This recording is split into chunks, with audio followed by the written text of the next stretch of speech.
In the following lesson, I want to discuss the eyedropper tool, the color sample tool, and the red eye tool. Three basic tools, not so important, but good to know for a beginner. Right away, let's start out with the eyedropper tool. At the top in our application bar here, you can see again this changes, and also on the right hand side, I went right away into the info palette here. So now when I hover over my image here, I can right away have a look here on the right hand side. I can right away see the values from my RGB colors and CMY colors if you need to have those for press.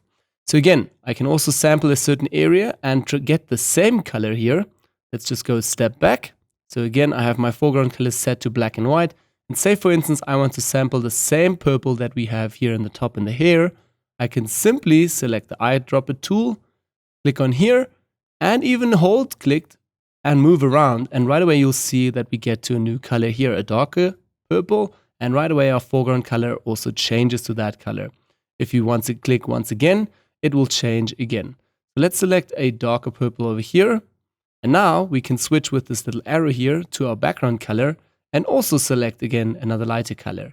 Now both of these colors has been set. Again, our foreground is to a darker purple and the background to a lighter one.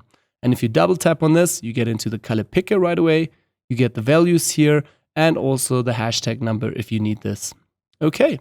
So basically a super easy way how to sample color and get certain color tones quickly with the eyedropper tool. Yellow, dark, brown, white, whatever you want from a certain image, you can always find out the values here very quickly. Then let's also head to the next one, which is the color sample tool. This works a little bit differently. You can now set spots to remember these. So let's again select yellow, the dark yellow over here will be spot number 1. Again, in your info palette here, you will see now under hashtag 1 here, these are the perfect values again for this color. If we have lighter over here, that's the second, the third, and you can create a few more, as much as you like, in order to find out the perfect colors. To be honest, throughout your Photoshop career, you will not work so much with this, but sometimes when it gets to printing, it's important to know these things. All right, so that's basically all. You can then again clear it, and you're out of this, and your info palette is clean again. Then lastly, we still have the red eye tool, which is basically a tool to remove red eyes. Obviously, I don't have a picture now with eyes, but I want to show you this effect quickly.